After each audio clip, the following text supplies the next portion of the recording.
Hi, this is Ace Adamant, real estate salesperson here in Kitchener-Waterloo area, and I will be reviewing the housing market in Greater Toronto area and Waterloo, Canada. So this is based on the data from March 2022.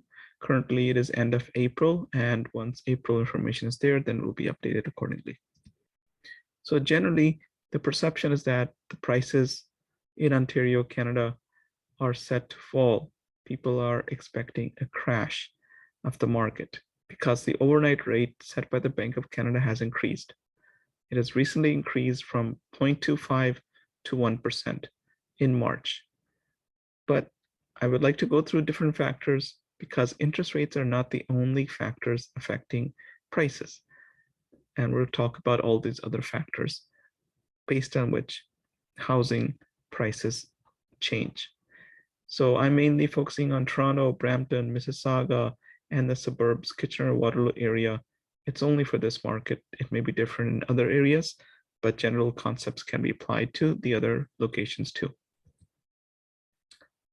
In Toronto, we have the areas of Ajax, Pickering, Oshawa, and then Uxbridge. Also outside of Toronto, we have Vaughan, Markham, and then Brampton, Mississauga, Milton. So these are all areas which are overall have grown a lot in value. If you look at the overall Toronto area, so Toronto, main city where most of the population is, over the years, if you look at the last 10 years, the average sale price in 2010 was 431,000, and it has increased significantly, as you can see, not a lot till 2015, from 431 to 566 or 622. In 2015, as you can see, there was a major jump. 2016, 17, 18, 19, 20, price has more than doubled. So it has doubled from 2010 in 2019. So most of the growth was after 2015. If you look at more recently, monthly stats for last year, average was 966 in January, and now at million, 1.1, 1.1 annual, about $1 million was the average price. And now if you look at more recently, January, February, and March, 1.2, 1.3, 1.2 million. So this is the situation in Toronto. In Kitchener-Waterloo, which is a suburb around 100 kilometers to the west of Toronto, this has been our price change again here from 2009 till 2015, not much difference. From $300,000, the value maybe average 375,000. And so it crossed the 400,000 in 2016, 17, and then it started to increase after that, just like Toronto. So as Toronto prices increase, it has a ripple effect here in Kitchener-Waterloo. And as you can see, it significantly increased in 2021, January, over 800,000, and then it jumped all the way to 1.1 million. And in March now, it has gone down all across the board, single family homes, townhomes, condos, semi-detached. It's still not cheap, $1 million average price, still quite expensive.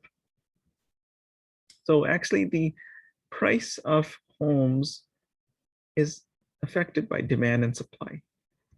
If you studied economics, you will understand that any price for any commodity in the open market depends on supply and demand. So one thing is demand, and demand curve goes like downward, usually like this way, negative correlation.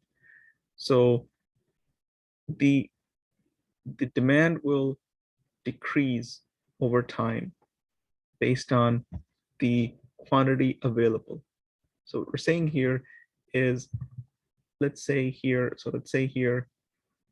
you have 4,000 units which are available. And so the price will be $20. If there's less available, 3,000 are available, the equivalent price will be then $30. So this is showing you this supply curve. So this is the supply curve and this is the demand curve.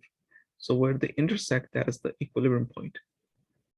And so if there's more supply, if the supply curve shifts from here to here, there would be an expected drop in price.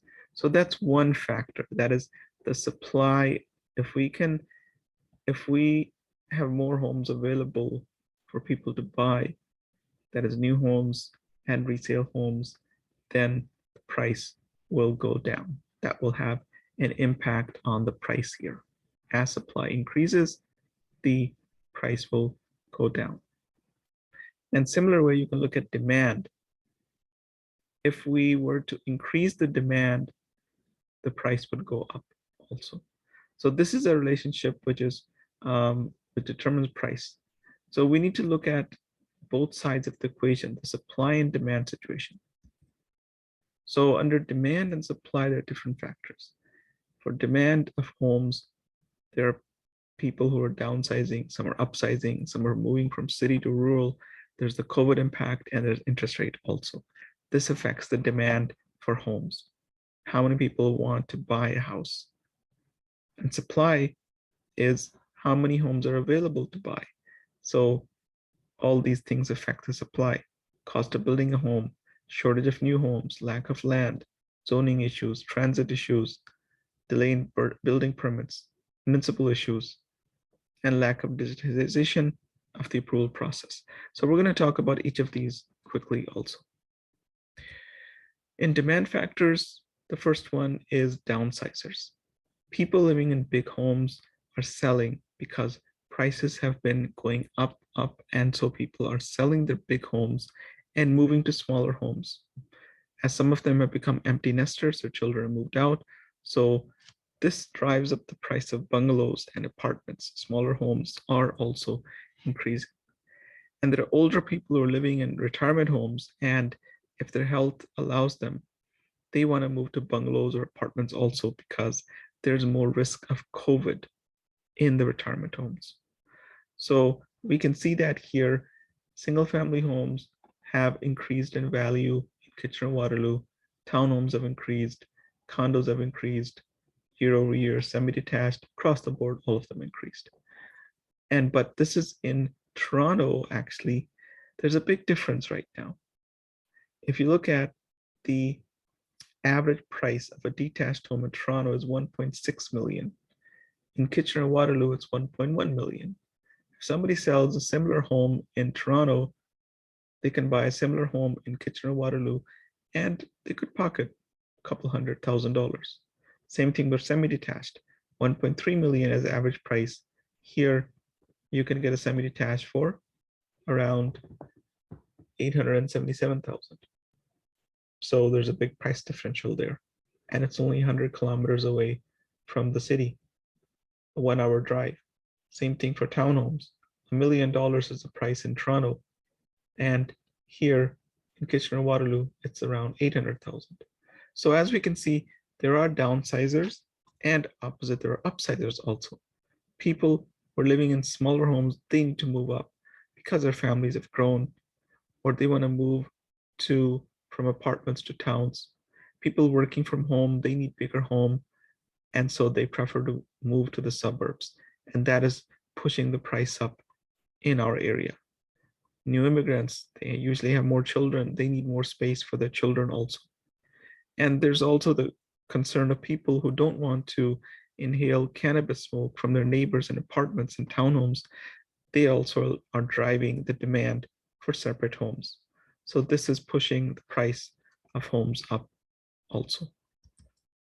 And then there are people moving from the city to the rural also. Some people in Toronto, they want to move to smaller cities and towns. Now there's a big improvement in the internet coverage by Rogers and Bell. So this has expanded the demand for suburbs and small towns.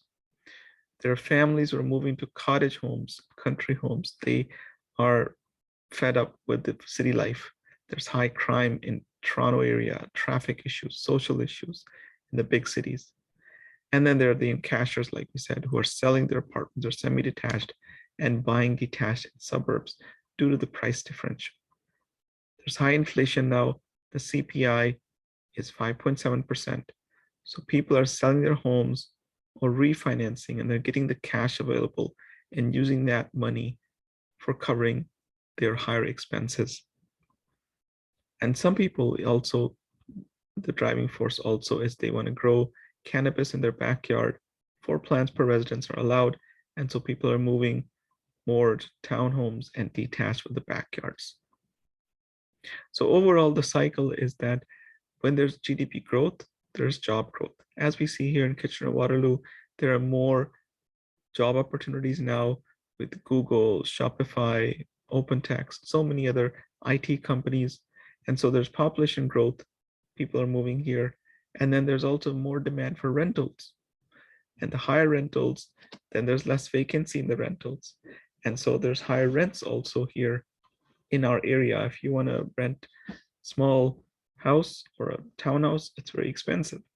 And so people say, why do I want to pay so much rent? I might as well buy a home. Similar in cash flow monthly. So that also drives people buying homes. And then there's a high increase of rent for basements, apartment homes. And so people, they tend to want to buy homes. So this is driving the demand for homes. Another factor is the COVID issue. So we have children who are homeschooling, and so they need more room. People need their office space, flexibility of work. People are able to earn online, and so they need an office. People need a gym. They want a gym in their basement or one room for a gym because there's a COVID issue at public gyms. And people need entertainment. They need a basement for videos and movies, and they need a backyard to entertain their family and friends because now there's lack of public space and lack of dining facilities. And there is, so due to higher prices and lower interest rates, people are also buying homes for their children and renting them out. So that is also another factor because of the increase in prices in last 5 years from 2005 to 2000 and 2015, sorry, till 2020, 21, people are buying homes for their children and renting them out also. Then there are renovators who are seeking projects for fixing up and flipping. And there are foreign investors also who are buying using cash. So all of these factors are affecting the increase in price because of demand.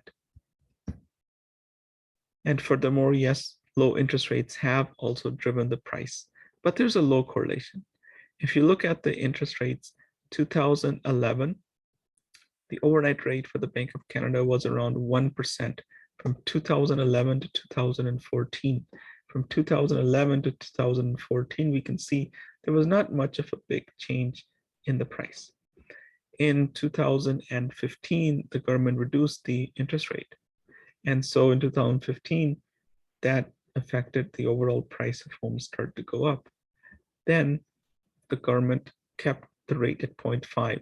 And since 2017, they increased the price to 1%, the interest rate to 1.5, up to 1.75% actually, till 2019. But as we can see here, that from 2017 to 2020, 2017 to 2020, prices were still going up. So even though interest rates were going up, prices were also going up. So then it's not just about interest rates, something else is happening. And yes, the government did decrease it suddenly down to 0.25 in March of 2020 due to the COVID issue. And now they have moved it back up to 1%. So still, yes, it is affecting the price, but still, we don't expect it to fall down to $400,000, right? So that, like, if it's now at 1%, and in 2015 prices were at 400,000, you can't expect the price to go down to 400,000. I don't think so, in the near future. So this is showing you that the impact is there, but still interest rates are not the only factor for demand.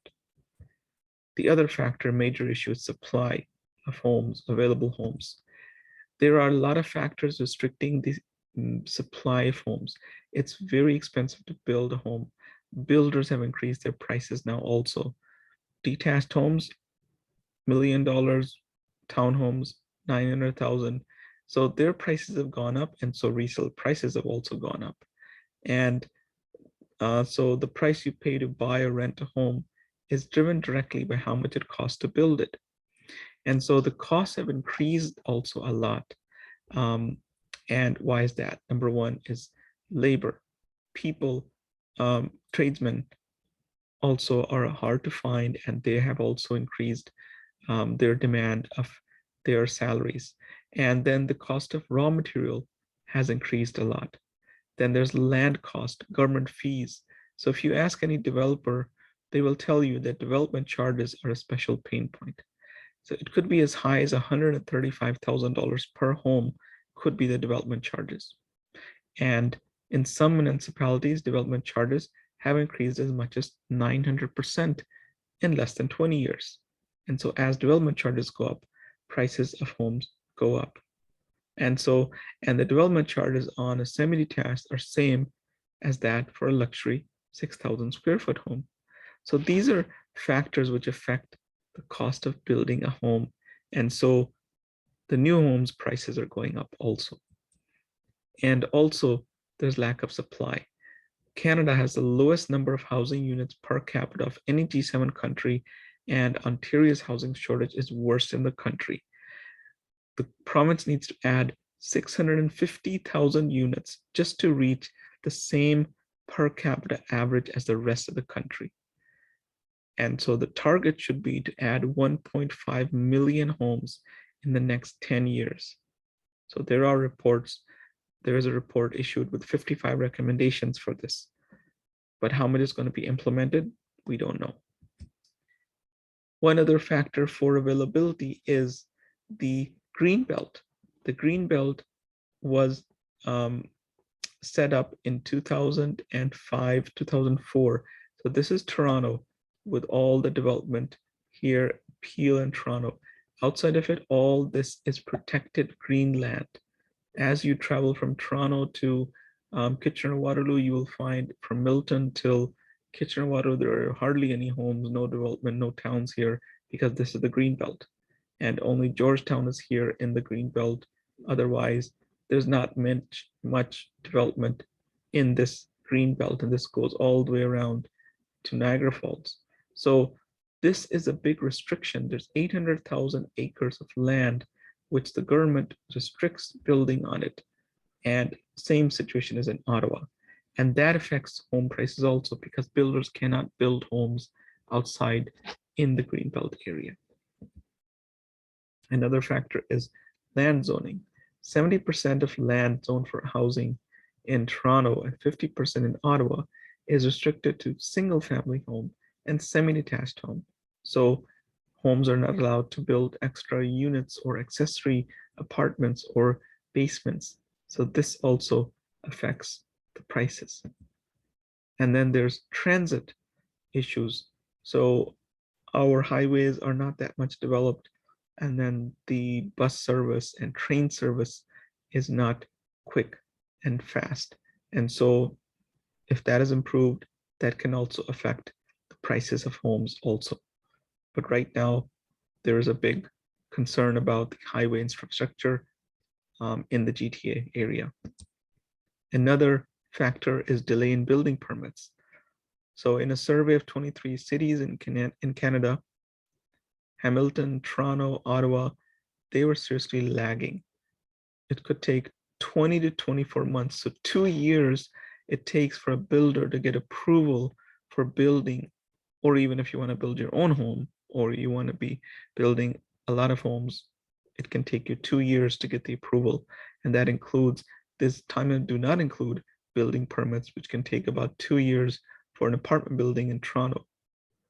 And also, if there's undeveloped land, it needs to be zoned for housing. It can take 5 to 10 years to get it approved. And a 2-year delay, which is not unusual for this type of housing, that adds $70,000 to the cost of a $2,000 home. So the building permit process is broken also.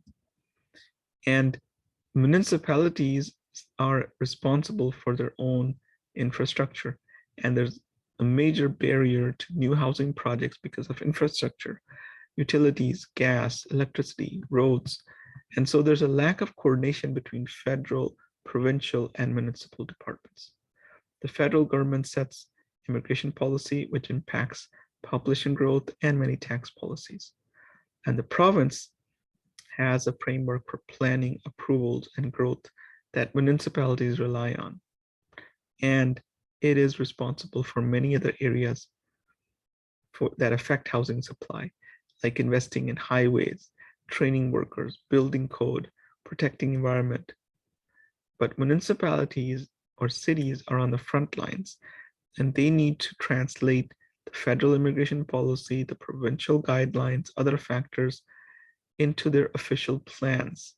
And so this way they need to approve the process for which new homes are built. And a lot of efficiency is lacking there. A lot of coordination is lacking. And so there's lack of labor also for housing, as we mentioned. As we can see here, students are urged to go into trades as industry faces labor shortage. This was a report in September 2021. And Ontario is investing $28 million into training program for skilled trades to combat the shortage.